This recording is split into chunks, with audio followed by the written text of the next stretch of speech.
This scene behind me has absolutely everything a photographer could want. It's rustic, it's charming, it's got this lovely sweep of water to it, this marvellous kind of rustic bridge halfway up the frame, but it does have a problem. Under these bright grey skies, what I'm getting off the water down here is absolutely loads of reflection. It's bright, it's distracting, it's giving me exposure problems.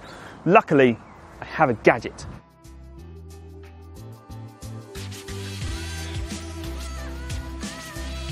And it is this is a circular polarizer, which is going to adjust how much light reflecting off the water ends up going down the lens of my camera.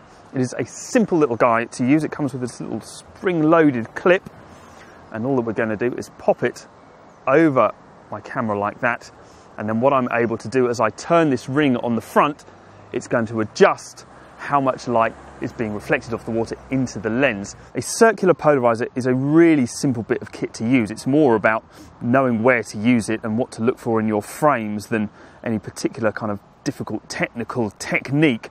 Here you can see that we have this very bright reflective area of the water just in front of us, and so if I grab this polarizer here and turn it, you'll be able to see it fading in and out. So here we have maximum reflection, and then as I turn the polarizer, it all drops away and we end up with this really clean look all the way to the bottom of the water, which makes everything look a bit cleaner, a bit more environmentally put together anyway.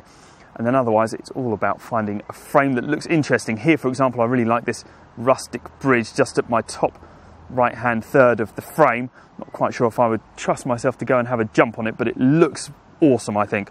So that frame there, I think, just wait for this van to clear my shot. There we go. I think that these are going to turn out looking pretty decent.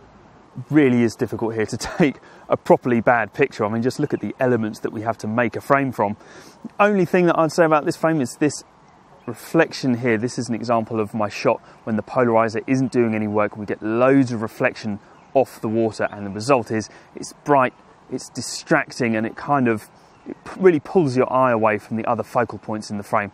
So I think that this one is probably destined for the bin.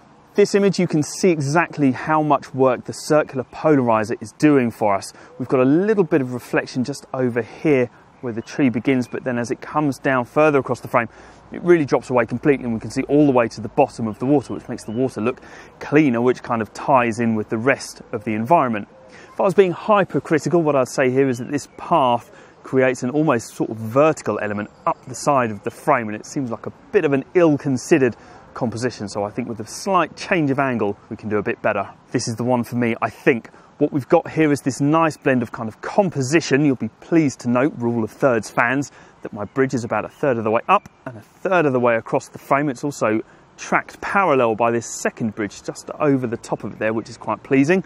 We've also cancelled out a lot of the reflection in the water by using that circular polarizer, and then also framing out some of the path over here really helps us kind of make the most of the rustic frame that we've got. This one, I think, is a winner.